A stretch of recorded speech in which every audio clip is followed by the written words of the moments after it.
जय स्वामीनारायण विद्यार्थी मित्रों, આજના વિડીયોની અંદર ચેપ્ટર 2 વિભાગ ઈ ની અંદર આપણે આગળ વધવાના છીએ। લાસ્ટ વિડીયોની અંદર દાખલા નંબર 1 અને 2 ભણ્યા હતા। આ વિડીયોની અંદર દાખલા નંબર 3 થી આપણે ભણીએ। ચલો, ટેક્સ્ટ બુક મારી પાસે પણ છે, આપ પણ ટેક્સ્ટ બુક લઈને બેઠા હો તો વધારે સારું, અને કેલ્સી લઈને તો દરેક વિડીયોની અંદર બેસવું જ, બરાબર। દાખલા નંબર 3, એક વિક્રેતા વિવિધ બ્રાન્ડની લિપસ્ટિકને તેમની લોકપ્રિયતા અનુસાર શોકેસમાં પ્રદર્શિત કરવા ઈચ્છે છે। તેથી જુદી જુદી બ્રાન્ડની લિપસ્ટિકને ક્રમ આપવા બે નિષ્ણાંતો પ્રેયલ અને નિશીને આમંત્રિત કરે છે। ઓકે, લિપસ્ટિક ABCDEFG, પછી બે વ્યક્તિ જેને ક્રમ આપે, એને એ લિપસ્ટિક છે એને પ્રેયલ 5મો ક્રમ આપે, નિશી બીજો ક્રમ, એમ ક્રમ આપી દીધા છે। હવે આ ચેપ્ટરની અંદર આપણે ખ્યાલ છે કે ક્રમ શબ્દ આવે એટલે ક્રમાંક સહસંબંધક જ ફરજિયાત શોધવાનો હોય, બરાબર। જો અહીં કીધું છે ક્રમાંક સહસંબંધક શોધો। ગયા વિડીયોની અંદર આપણે ભણ્યા હતા કે ભાઈ દાખલામાં ચોખવટ કરે તો કોઈ પ્રશ્ન જ નથી। કાર્લ પિયર્સન, સ્પીયરમેન, ક્રમાંક, આ શબ્દથી તમને ખ્યાલ આવી જાય કે કયા સૂત્ર મુજબ મારે દાખલો કરવાનો। હવે જો બીજો દાખલો જોવો, એમાં શું હતું, જે છેલ્લા વિડીયોની અંદર છે એમાં ચોખવટ છે કાર્લ પિયર્સન, તો સમજી જ લેવાનું ભાઈ મારે 2.2 રીતે દાખલો કરવાનો છે। ક્રમાંક શબ્દ તો 2.3 રીતે દાખલો કરવાનો છે। ખ્યાલ આવી ગયો? અને ચોખવટ નથી, કાર્લ પિયર્સન પણ નથી, અને દાખલામાં કે ક્રમ પણ દેખાતો નથી, તો આપણે સૂચન કરેલું છે કે ભાઈ ફરજિયાત 2.2 એટલે કાર્લ પિયર્સન રીતે શબ્દ સમજવાનો। જો આ શબ્દ અહીં નથી ને, આ ખાલી કાઢી નાખું આમ બીજા દાખલાનો છે કાર્લ પિયર્સન, ખાલી એમ કે ગુણ વચ્ચે સહસંબંધક શોધ, સમજી લો કાર્લ પિયર્સન। અહીં ક્રમ અને અહીં ક્રમ છે, એ બધી જગ્યાએ ક્રમ શબ્દ નીકળી જાય, અહીંયા હજી ક્રમ છે, ક્રમ શબ્દ તો કાર્લ પિયર્સન જ સમજવાનો, આ પણ દાખલો। પણ ક્રમ શબ્દ આવે સમજી લેવાનો, ક્રમાંક સહસંબંધક સ્વાધ્યાય 2.3 સ્પીયરમેનનો સહસંબંધક છે એમ સમજવાનો। ઓકે, ચાલો આપણે દાખલો સ્ટાર્ટ કરીએ। ચાલો, આ છે રકમ આપણી લિપસ્ટિક, પછી પ્રેલ આપેલો ક્રમ એટલે RX, અને નિશી આપેલો ક્રમ એટલે કે RY, બરાબર। ખાલી RX અને RY મેં કર્યું છે, ક્રમ આપી દીધો એટલે રેન્ક એને કહેવાય, રેન્ક એને કહેવાય, X નો ક્રમ અને Y નો ક્રમ। હવે બે ખાના આપણે કરવાનો હોય, એક તો ડિફરન્સ, બંને વચ્ચેનો ડિફરન્સ શું છે, બંને ક્રમ આપ્યા છે પણ એ બંને ક્રમ આપેલા છે એનો ડિફરન્સ કેટલો છે, તો કે RX માઇનસ RY, એને ડિફરન્સ કહેવાય। અને લાસ્ટ એક ખાનું બનાવીશું ડી સ્ક્વેર, ડિફરન્સનો સ્ક્વેર, તફાવતનો સ્ક્વેર। ચલો, 5 માંથી 5 0, 6 માંથી 7 બાદ કરીએ -1, 7 માંથી 6 1, 1 માંથી 2 -1, 3 માંથી 1 2, 2 માંથી 4 -2, 4 માંથી 3 1। યાદ રાખીએ સિગ્મા ડી હંમેશા 0 જ આવવું જોઈએ। જો ભૂલ થાય તો સમજી લેવાનું મારી ક્યાંક ભૂલ છે, જો 0 ન આવે તો સમજી લેવાનું મારી જ ક્યાંક ભૂલ છે, બરાબર, રકમ વાળાની ભૂલ નથી। હવે ડી સ્ક્વેર, 0 નો વર્ગ 0, -1 square +1 +1 +1 4 4 1, sigma D square total કરો 1 2 3, 3 ને 4 7, 7 ને 4 11 ને 1 12, રેડી?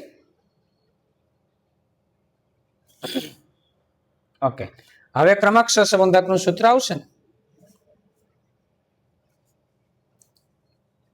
R બરાબર, સૂત્ર કયું છે તો કે 1 -6 sigma D square upon n square -1, આ બરાબર 1 -6 સિગ્મા ડી સ્ક્વેર કેટલું છે તો કે 12, n કેટલું છે 1 2 3 4 5 6 અને 7, n 7 છે, n નો સ્ક્વેર 7 નો વર્ગ 49 -1, બરાબર। આ 1 12 ગુણ્યા 6 72, 49 માંથી 1 બાદ કરે 48 ગુણ્યા 7, ઓકે, કેટલા આવે છે? ઓકે, સરસ, 336, 72 ભાગ્યા 336 કરો, પોઈન્ટ પછી બે આંકડા આપવા, ઓકે, 0.21। હવે 1 માંથી 0.21 બાદ કરીએ 0.79.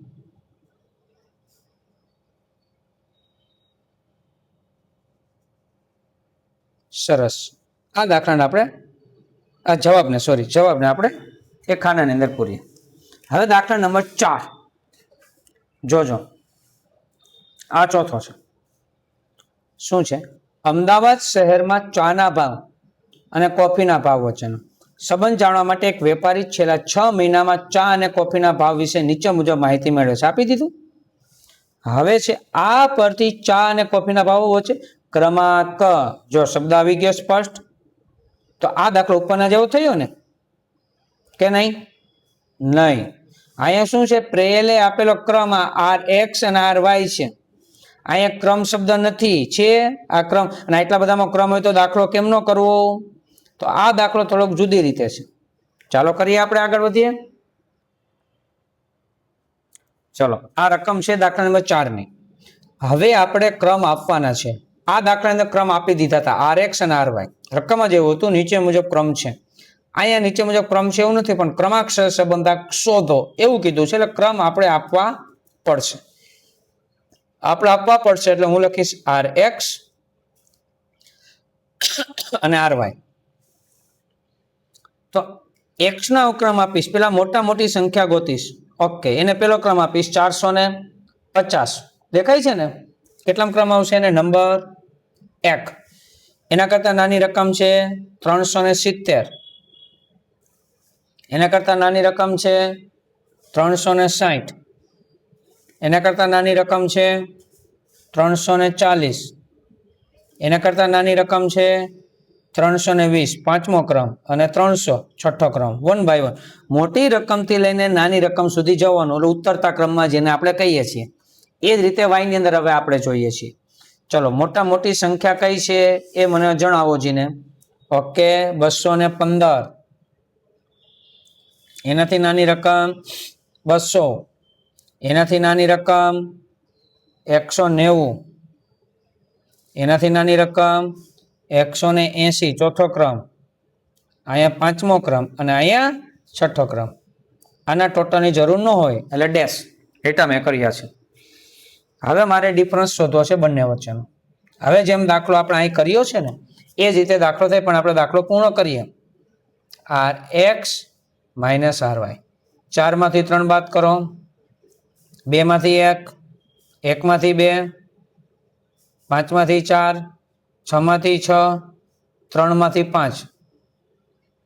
આનો ટોટલ હંમેશા કેટલો થશે? 0.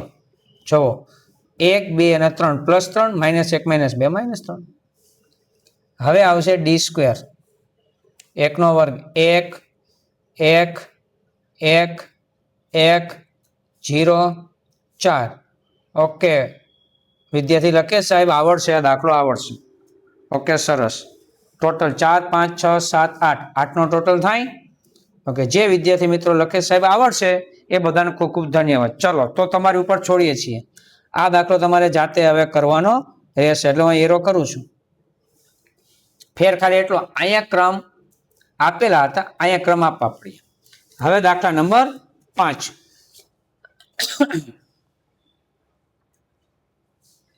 એક વિદેશી ફળની સ્થાનિક બજારમાં ખૂબ જ અનિશ્ચિત માંગ જોવા મળે છે.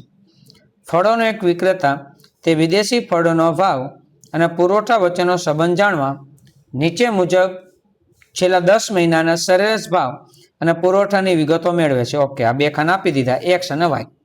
ચોખવટ. આ માહિતી પરથી સરેરાશ ભાવ અને પુરવઠા વચ્ચે ક્રમાંકસર સંબંધ શોધો. તો આની જેમ દાખલો થશે. આપણે ક્રમ આપવાનો છે. આવડશે વિદ્યાર્થી મિત્રો? દાખલા ચોથા જેવો જ પાંચમો થયો. રેડી? હવે દાખલા નંબર 6 પણ આપણે હારવાર ચેક કરી જઈએ. બરાબર?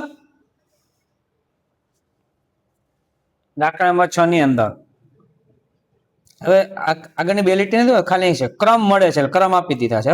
ફેર કેટલો? જો આ દાખલા નંબર 3 જેવો છે, પણ ફેર કેટલો છે?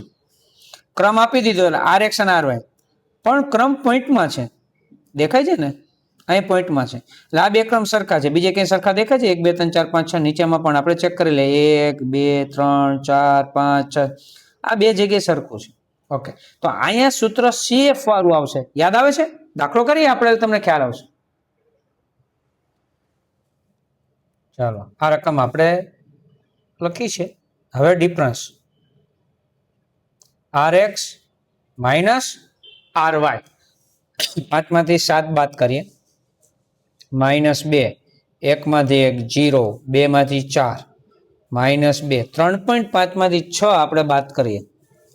ઓકે, -2.5, 3.5 માંથી 5 બાદ કરીએ, -1.5, 7 માંથી 3 4, 6 માંથી 2 4, આનો ટોટલ હંમેશા શૂન્ય જ આવશે. હવે એનો સ્ક્વેર D સ્ક્વેર, -2 નો વર્ગ 4, 0, 4, 2.5 એટલે 2 3 6, 6.25, 2.25, 4 નો વર્ગ 16, 4 નો વર્ગ 16. હવે આનો ટોટલ ઓકે 48.5. સરસ. હવે પ્રશ્ન શું છે કે જ્યાં ક્રમ સરખો છે, જો 3.5 3.5, એટલે CF વાળું સૂત્ર આવે, CF ની ગણતરી કરવાની છે. તો આપણે કોષ્ટક બનાવતા હતા કે ભાઈ પુનરાવર્તિત અવલોકન, પછી M અને એમનો ઘન -M છેદમાં 12. તો અહીંયા પુનરાવર્તિત અવલોકન કયું છે આપને ખબર નથી કે કયું અવલોકન વારંવાર આવે છે, બરાબર? તો આપણે કોષ્ટકને શું લખીએ છીએ? 2 ખાના, M પછી M નો ઘન -M છેદમાં 12.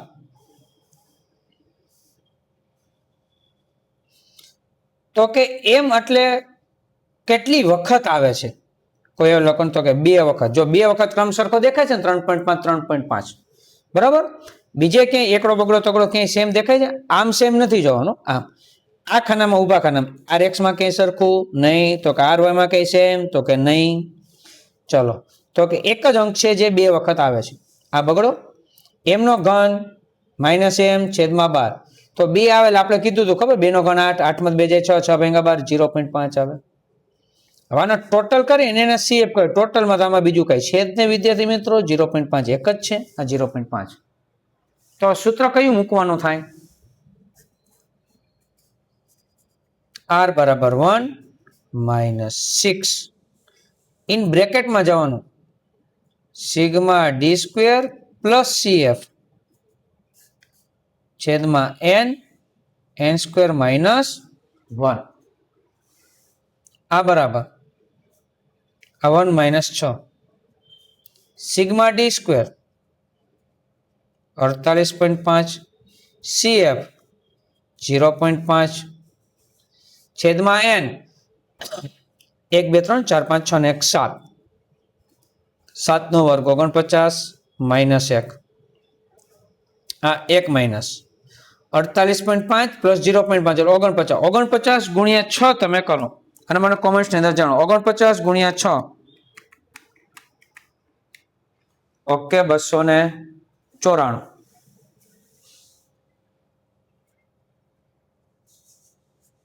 ઓગણપચાસ માંથી 1 બાદ કરો 48, 48 ગુણ્યા 7, ઓકે 336.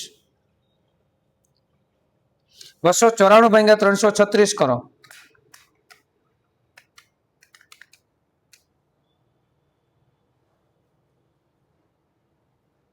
ઓકે સરસ. 0.8 7 અને 5. તો તમે સાહેબ પોઈન્ટ પછી 2 શા માટે નથી લખ્યા? સમજાવું છું, જોજો. આપણે કર્યું 294, એને ભાગ્યા 336, જો 0.8765 આવ્યું છે ને. આખી સ્ક્રીન ભરાય તો પોઈન્ટ પછી 2 આંકડા, પણ અહીંયા પોઈન્ટ પછી ઓલરેડી ફિક્સ આંકડા આવ્યા છે 3 જ, તો 3 3 મેં લખ્યા છે. હવે એકમાંથી હું પણ વાત કરી, તમે પણ વાત કરો. મારી પાસે પણ કેલ્સી છે, તમારી પાસે પણ કેલ્સી હશે. 0.875. ઓકે, એ જવાબ કેટલો આવે છે? તો કે 0.125. આ જવાબ ફાઇનલ જવાબ છે, છેલ્લો જવાબ છે, બરાબર? તો પોઈન્ટ પછી 2 આંકડા લખવાના હોય. હવે પોઈન્ટ પછી 2 આંકડા એટલે કેટલા થશે? નિયમ પ્રમાણે જો 5 કે 5 કરતો હોય તો આગળનો એક આંકડો વધશે. 0.13 r બરાબર 0.13.